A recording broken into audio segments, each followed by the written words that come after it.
Good morning student. Class 10 geography का जो next topic आज स्टार्ट करने जा रहा हूँ एग्रीकल्चर का ही है, वो है मेजर क्रॉप्स। जो लास्ट क्लास में मैंने दो इंपॉर्टेंट क्रॉप के बारे में आपको बताया था, wheat and rice. That is the staple diet of India. उसके एरिया जो production, climatic condition, temperature, types of soil और स्टेट्स जहां ये प्रोडक्शन होते हैं, इसका मैंने एक्सप्लेन किया था। आज उसी मेजर क्रॉप में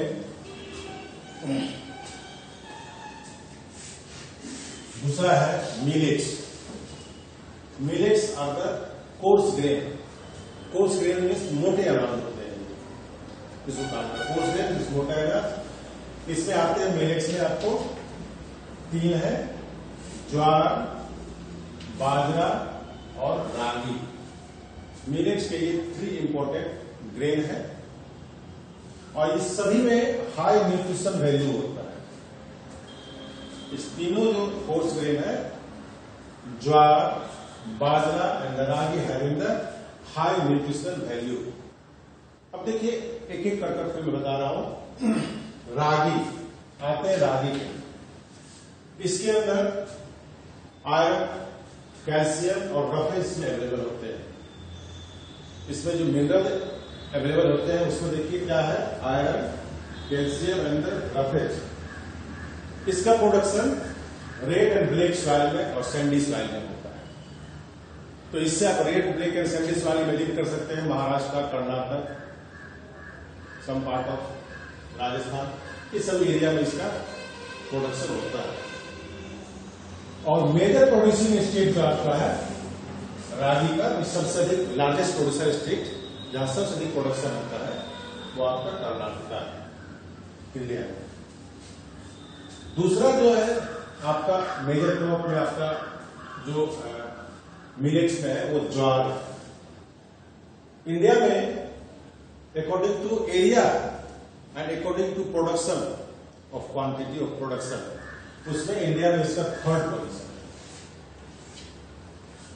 ये रेन फेड है एरिया में प्रोडक्शन इसका होता है, जहां अधिक बारिश होती है वहां पर होता है, जहां पर मॉइस्चर अधिक अवेलेबल होती है and there is no need of the irrigation. इसमें इरिगेशन की जरूरत नहीं पड़ती है। महाराष्ट्र ज्वार का लार्जेस्ट प्रोड्यूसिंग स्टेट में आता है। ये सबसे अधिक प्रोडक्शन ज्वार का होता है तो महाराष्ट्र में होता है। तीसरा जो आपका मिलेट्स का जो कोर्स ग्रेन में है वो है बाजरा। इसका प्रोडक्शन सैंडी सॉइल में और ब्लैक सॉइल में होता है। इसका बाजरा का largest producer Rajasthan, Sandy soil वहां होते हैं, और सेकंड में यूपी है अकॉर्डिंग टू प्रोडक्शन और क्वांटिटी ऑफ प्रोडक्शन में। आप देखेंगे तो Rajasthan is the largest producer and the UP is the second largest producer. Next जो उसके बाद क्रॉप है आपको मेज, जिसे मक्का के नाम से जानते हैं। इसको दोनों तरह से यूज किया जाता है, फूड एंड फोडर के लिए। या फूड से मतलब है used by human being and fodder is used for the animal feeding. Animal को खिलाने के लिए इसको यूज किया जाता है, उससे उसको फोडर के नाम से जानते हैं। मोस्टली मेज का प्रोडक्शन खरीफ सीजन में होता है, जो मैंने आपको बताया पहले भी था। क्रॉपिंग पैटर्न में इंडिया में रबी, खरीफ एंड जायद क्रॉप होता है। तो मोस्टली 2 इंपॉर्टेंट होते हैं, रबी एंड खरीफ। तो मेज का प्रोडक्शन खरीफ सीजन में होता है और इसके लिए टेम्परेचर 21 to 27 डिग्री सेंटीग्रेड चाहिए खरीफ में, खरीफ मेज के प्रोडक्शन के लिए। ये ओल्ड एल्यूमिनियम सॉइल में इसका प्रोडक्शन होता है। और आपको एक चीज बता दूं, बिहार ही एक ऐसा स्टेट है जहां पे मेज को रबी क्रॉप में भी, रबी सीजन में भी प्रोडक्शन किया जाता है।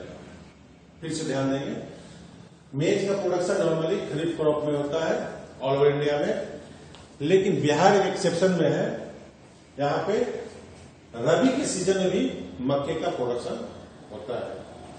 ठीक है।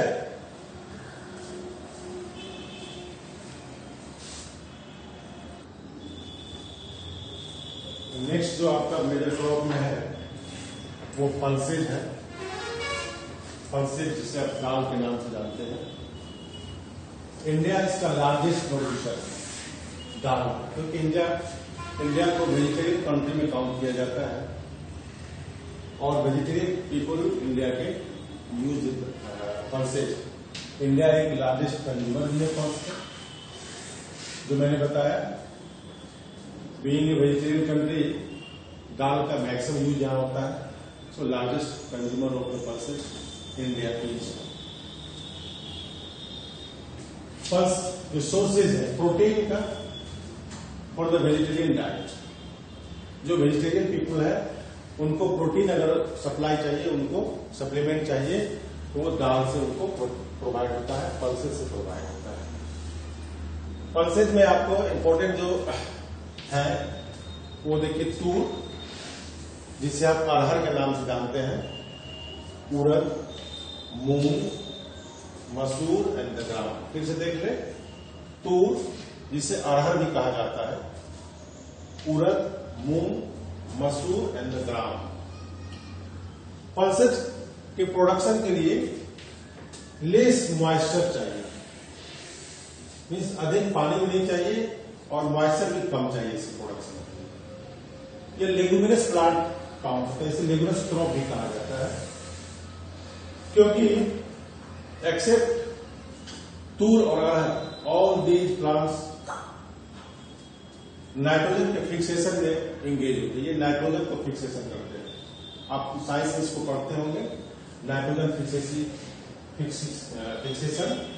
उसमें होता है एटमॉस्फेयर से नाइट्रोजन को लेकर के, और वो एटमॉस्फेयर से लेते हैं, जब रैनफॉल होती है तो उसके ड्रॉपलेट में नाइट्रोजन आता है, वो नाइट्रोजन अर्थ पे फिर रूट्स के द्वारा, पल्स के रूट्स के द्वारा उसको नाइट्रेट में कन्वर्ट करके प्लांट में प्रोवाइड किया जाता है।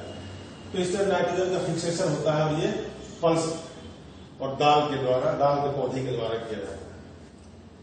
पल्स का ग्रोथ और प्रोडक्शन जो है रोटेशन वे में होता है, क्योंकि ये fertility of the land increase करता है।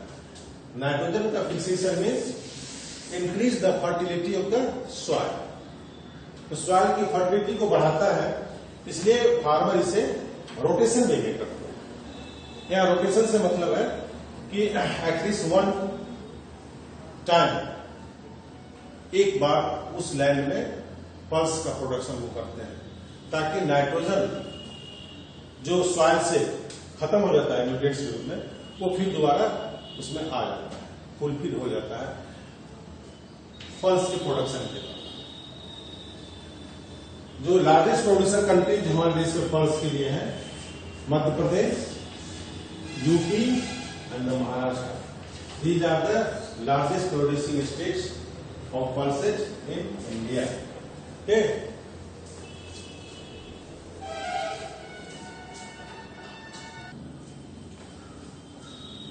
मेजर क्रॉप के बाद अब जो हमें पढ़ना है food crop other than the grain.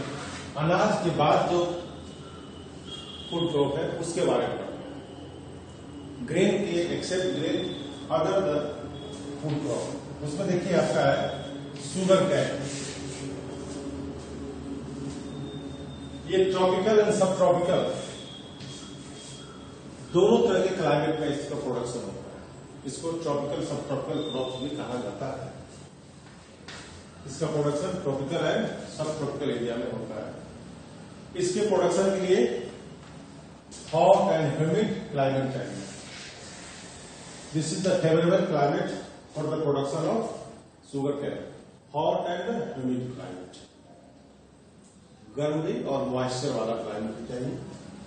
इसके लिए टेम्परेचर देखिए आपको 21 सेंटीग्रेड टू 25 डिग्री सेंटीग्रेड चाहिए। एनुअल रेनफॉल इसके लिए, annual rainfall 75 centimetre to 100 centimetre annual rainfall वाले एरिया में इसका प्रोडक्शन होता है। इसके लिए मैनुअल लेबर बहुत इंपॉर्टेंट है। मॉडर्नाइजेशन, एग्रीकल्चर का मॉडर्नाइजेशन होने के बावजूद भी शुगर केन के प्रोडक्शन में manual labour both the time, at the time of sowing और at the time of harvesting, दोनों टाइम में मैनुअल लेबर की बहुत जरूरत पड़ती है। सोइंग के टाइम में भी लार्ज स्केल मैनुअल लेबर की रिक्वायरमेंट है और at the time of harvesting में लार्ज स्केल में मैनुअल लेबर की जरूरत पड़ती है। ठीक है। India the second largest producer of the sugarcane and just after the Brazil. Brazil is the largest producer of sugarcane in the world. दुनिया में सबसे अधिक प्रोडक्शन अगर शुगर केन का होता है तो वो ब्राजील में होता है। इंडिया का पोजीशन सेकंड है। इंडिया में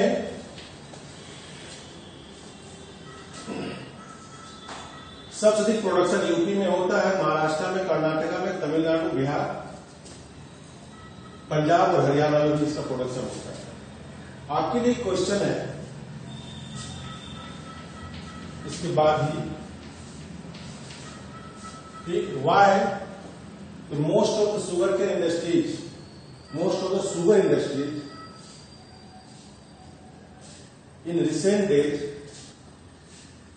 set up in the South India and the Maharashtra, Karnataka and the Maharashtra. Maximum sugar industries are present day going to set up in the Maharashtra and the Karnataka, Tamil Nadu. What is the reason? आपको इसको answer लिखना है। मैं इस question को लिखता हूं यहाँ पे, ये आपका होमवर्क रहेगा।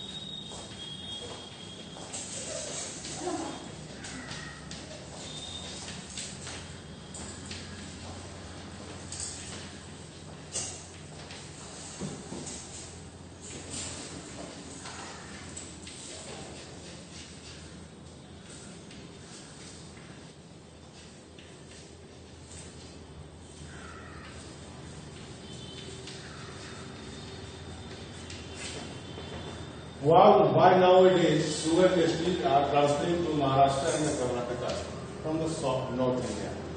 Normally North India में sugar cane का production maximum होता है, लेकिन आज के डेट में देखा जाए तो sugar industry सेटअप हो रहे हैं महाराष्ट्र एंड कर्नाटका में। ये क्वेश्चन आपको बनाकर इसका आंसर देना है, ये आपके लिए होमवर्क है। Okay, thank you.